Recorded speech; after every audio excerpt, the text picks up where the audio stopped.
This month, Mandy appears to have taken their two daughters to China on a trip. And what sticks out as we follow reaction to this story, we see the videos that she posted on social media, is just how loving of a person Mandy appears to have been, how loving of a mom Mandy was. One friend wrote on Facebook, quote, "She was an incredible wife, the most amazing mom, a loving aunt, cousin, daughter, colleague, stylist, friend, and so much more. She touched so many lives, and anyone who had the privilege of knowing her was better because of it." This summer, for the first time, we decided to do a bucket list where we all get to add little things on it we want to make sure we get done during the summer. Because last year, August crept up on us and we didn't get anything done. Once inside the home, police say they found the entire family, all 8 members, dead. Units made entry inside to battle the fire because there was smoke showing from the residence. When they got inside, they noticed that there was numerous people deceased inside the home. They then notified the sheriff's office and we began an investigation into that. So what I can tell you at this point is that 8 people are dead inside the home. There's 2 adults. In the wake of this news, the American Heart Association released a statement to media outlets that said that Christopher was a former staff member and his employment had ended earlier this month. They have not said why he no longer worked for the organization. Now, as far as Christopher's relationship with his wife, several media outlets, including the Detroit News, have pointed out posts that Mandy appears to have made on Reddit in 2024. And in these posts, she talked about issues she had in her marriage with Christopher. Now, the screen name on Reddit is Mandy K1179. And this screen name posted often about life in Grand Haven, Michigan, about being a mom to 5 kids, and her dream of being a teacher. She also was not afraid to share that her husband, she says, had cheated on her and it nearly split them up. Quote, "I feel you. My WH," and it appears she's using internet slang to talk about her husband, "literally cheated with a younger version of me, except way wilder than I ever was. When my H and I met, husband, I was the intern at the company we both worked for. He was divorced and older than me. Fast forward 10 years and 5 kids. He was cheating with the intern again, the same age I was when I was the intern. I was 5 babies in and actually not in bad physical shape, but I was in the trenches of little kids and just couldn't be who I was before. He had gotten a bonus literally days after D-Day, and I told him I was using it to pay off my credit card, to get Botox, Invisalign, hair extensions, and new clothes that made me feel pretty. I lost tons of weight during the aftermath, but guess what? I never felt better from those things. I still internally blamed myself for not being enough of what he wanted." She didn't have to cut me off. We were nothing. Your love, but you treat me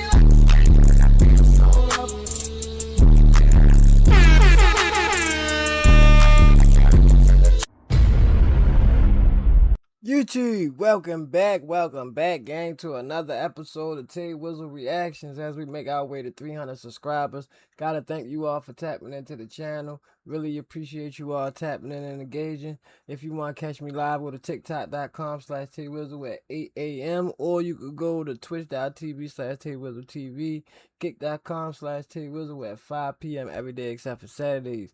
Got any clips you want to send me, want me to show on the channel, shout you out, go ahead, put it in the community right here on YouTube, or you could drop it in the DMs of any one of my social media platforms.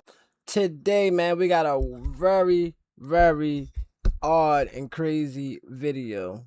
Well, the video is not odd and crazy, but the contents of the video might be a trigger warning for some people. Now, the title of today's video is Man Wipes Out Entire Family. Coward wipes out entire family.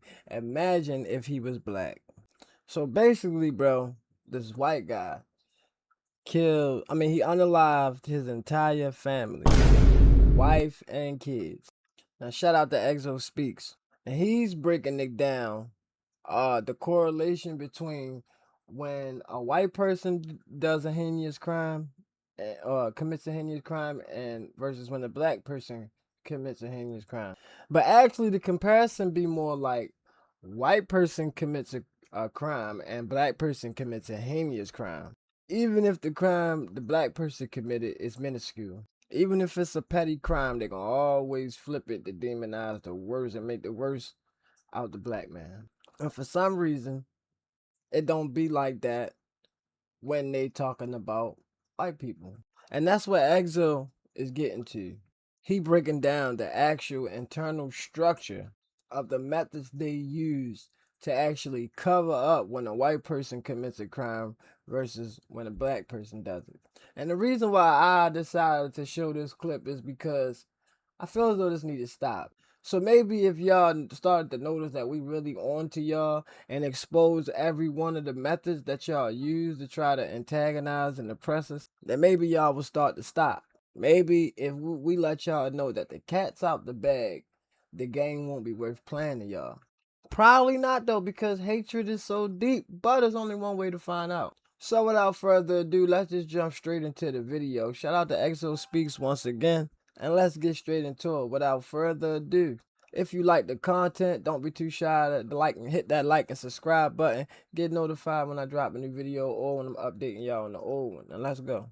I need somebody to explain something to me. Because according to certain people, black people are just naturally violent. We're aggressive. Something's supposedly wrong with our culture. And anytime a black person commits a horrible crime, they find a way to drag all of us into it. So I'm really curious what they're gonna say about this one. It's a tragedy that has unveiled the darkness of the man who investigators say caused it. Preliminary indications are that the fire was intentionally set in numerous different places throughout the residence on the interior of the home. Police say he killed his wife and their 6 children before lighting their house on fire. It is an unspeakable act of violence, and now the alleged reality of who this man was and what was going on potentially in his life is starting to come to light. When I first saw this story, I had to go back and make sure I heard it right. His wife and 6 children. I'm starting here on purpose because I want y'all to know how differently stories like this get talked about compared to when a suspect is black. When it's us, people don't just talk about the person who did it. Somehow the whole race gets pulled into it. Then everybody starts asking what's wrong with black people. But nobody's watching this and asking what's wrong with white culture. And they shouldn't be. That's my whole point. That coward is responsible for himself. That's literally the contradiction black people have been pointing out this whole time. If somebody black commits a horrible crime, condemn what he did. I have no problem saying somebody from my own community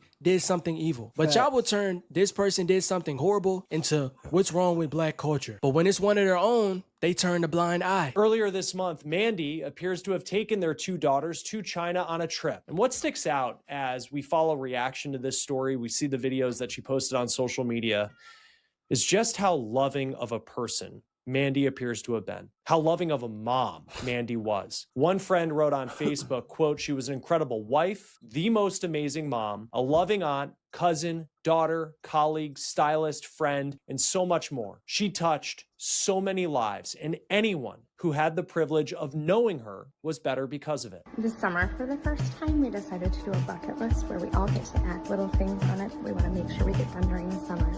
Because last year, August crept up on us and we didn't get anything done. Once inside the home, police say they found the entire family, all 8 members, dead.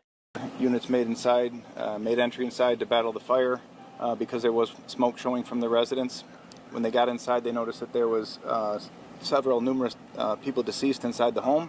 They then notified the sheriff's office and we began an investigation into that. So what I can tell you at this point is that 8 people are dead inside the home. There's 2 adults and 6 children.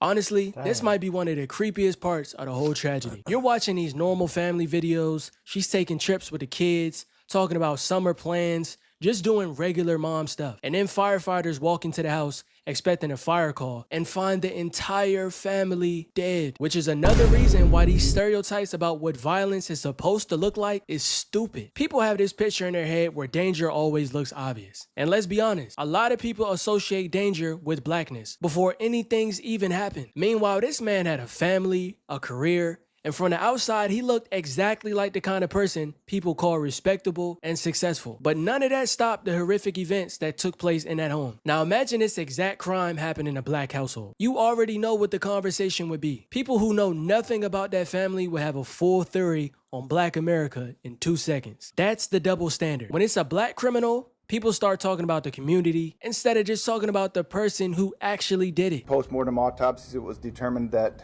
the cause of death for all the subjects involved in this was ruled gunshot wounds, and the manner of death for Amanda and the 6 children was ruled homicide. The manner of death for Christopher has been ruled suicide. Additionally, after checking with the Michigan State Police Fire and Arson investigators, it was determined they're working to identify the cause and origin of the fire.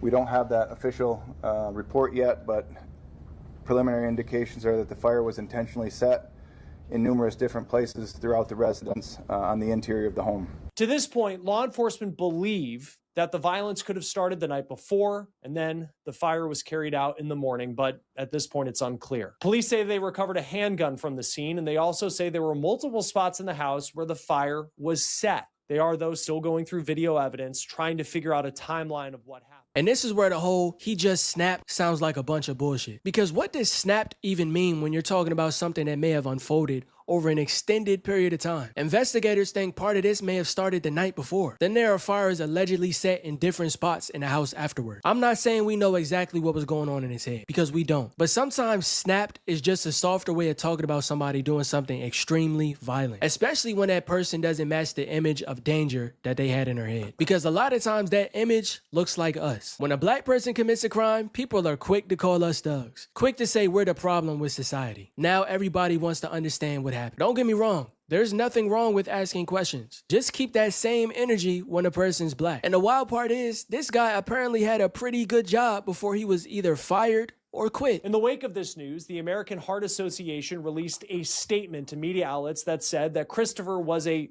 former staff member and his employment had ended earlier this month. They have not said why he no longer worked for the organization. Now, as far as Christopher's relationship with his wife, several media outlets, including the Detroit News, have pointed out posts that Mandy appears to have made on Reddit in 2024. And in these posts, she talked about issues she had in her marriage with Christopher. Now, the screen name on Reddit is Mandy K1179. And this screen name posted often about life in Grand Haven, Michigan, about being a mom to 5 kids, and her dream of being a teacher. She also was not afraid to share that her husband, she says, had cheated on her, and it nearly split them up. And this right here is why you really don't know what goes on behind closed doors. From the outside, this man looked like he had his life together. He had a career, a wife, kids, a home. Nothing about looking at him would have immediately made somebody think that he was a dangerous person. Then you hear what his wife was allegedly saying about their marriage, and clearly something wasn't as perfect as it looked. She talked about him cheating on her and how badly that messed with her confidence. Eventually, she got to the point where she started feeling better about herself and realized she didn't deserve to be living like that. And one thing she said really stood out to me. She felt like her confidence actually scared him a little bit, because now he knew she wasn't gonna tolerate being cheated on again. Now, I'm not saying that explains what happened. Nobody knows the motive yet, but it does show why these little stereotypes people have about who looks dangerous and who doesn't are stupid. A suit and a good job doesn't tell you what's going on in somebody's head. Quote,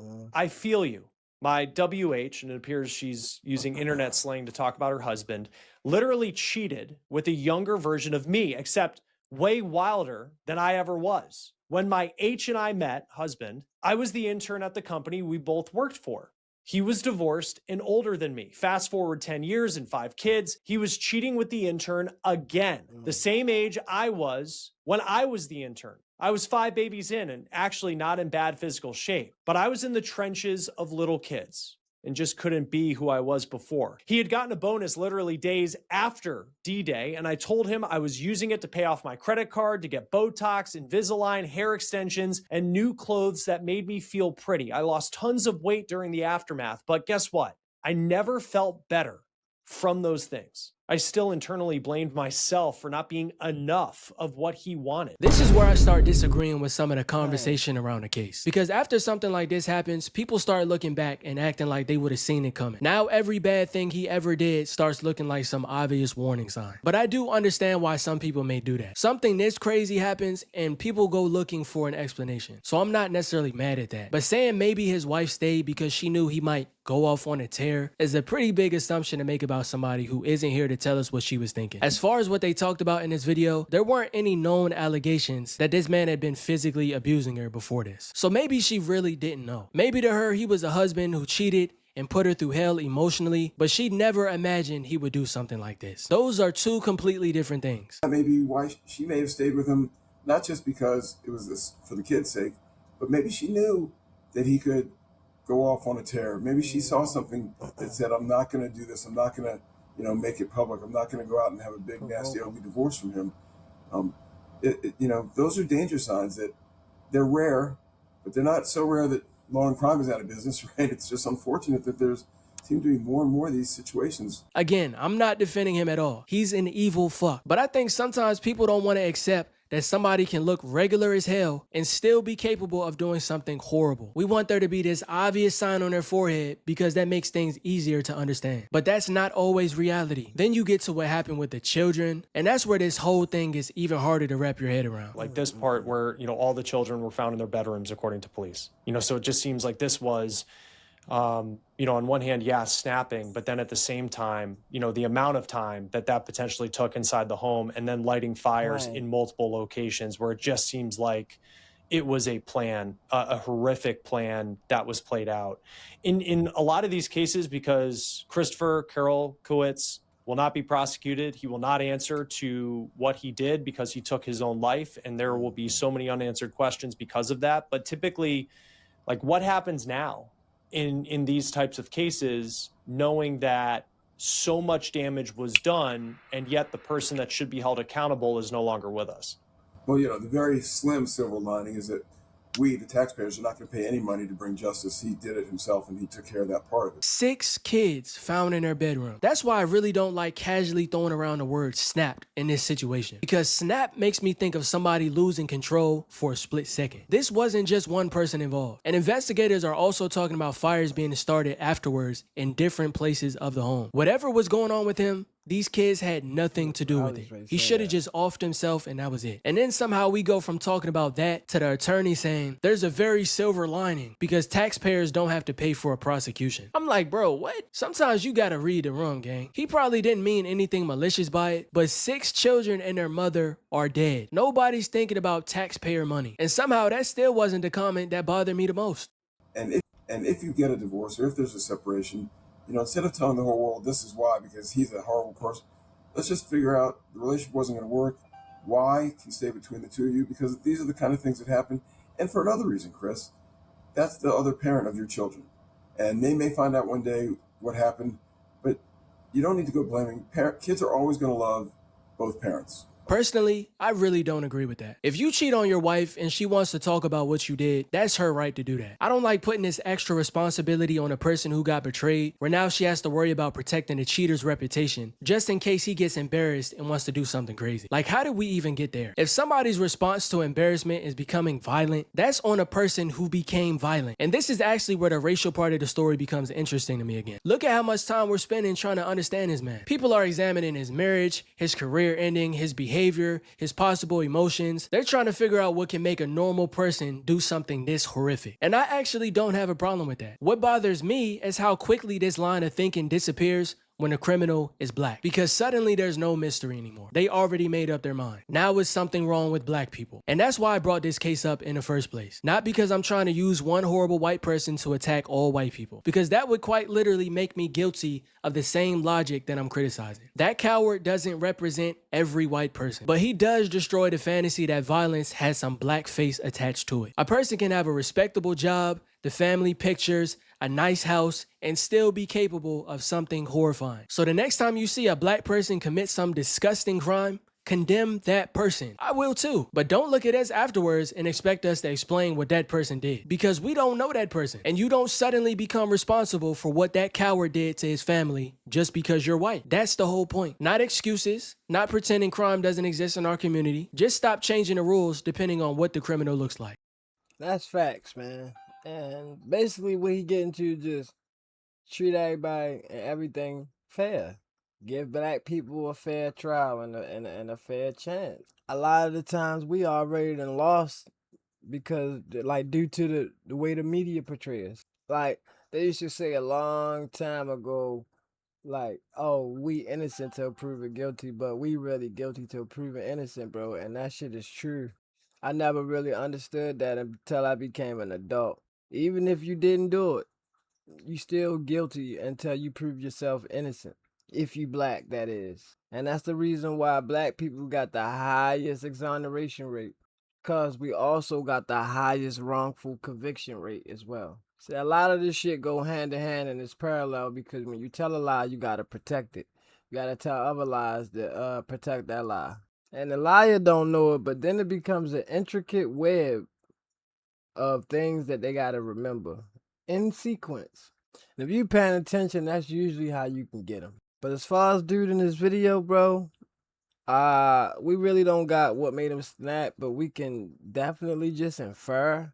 From my views, it seems like he wanted to cheat. His wife didn't like it. She started to get on her shit. He noticed and got on some fuck nigga shit because he was already a fuck nigga anyway. I don't think like people are just like I don't think people just become this one day. I think you are this person and it gradually comes out. Yeah, so he committed this heinous crime. And it's super crazy because he unalived his own children, bro. Who also had nothing to do with whatever him and his wife was going through. And all I'ma say is, imagine what they'd be saying if that person was black. But y'all let me know what y'all think down in the comments, man. This was a crazy, crazy story. And that's why I said contents of the video, because the story was actually used as an example for him making his point. But the contents of it itself was just wow. Y'all let me know down in the comments, why do y'all think that man did that? If you know, let me know what y'all think happened for him to go off like that. To literally unalive 6 of his own children in their rooms and then set fires throughout the whole house. It's definitely a bit premeditated, bro. And also let me know if y'all think the wife did anything malicious that could have influenced his decision to commit those crimes. If you like the content, don't forget to hit that like button. And if you made it this far in the video, don't be too shy to hit that subscribe button. Get notified when I drop a new video or when I'm updating y'all on the old one. We on our way to 300 subscribers, gang. Thanks to you all for tapping into the channel, man. I really appreciate it. If you want to catch me live, go to tiktok.com/twizzle276 at 8 a.m. twitch.tv/twizzletv at 5 and kick.com/twizzle at 5 p.m. as well, every day except for Saturdays. You got any clips you want to send me, want me to show on the channel, go ahead, shout you out. Go ahead and put that in the community right here on YouTube, or you can drop it in the DM any one of my social media platforms. Shout out to Exo Speaks for the clip. This is another episode of Tay Wizzle Reactions. And I got a little bit of things to do real quick, so I'm going to holler at y'all on the next video, alright? I definitely appreciate y'all for pulling up. I'm going to see y'all in the next one, bro. Thank you for watching. She didn't have to cut me off.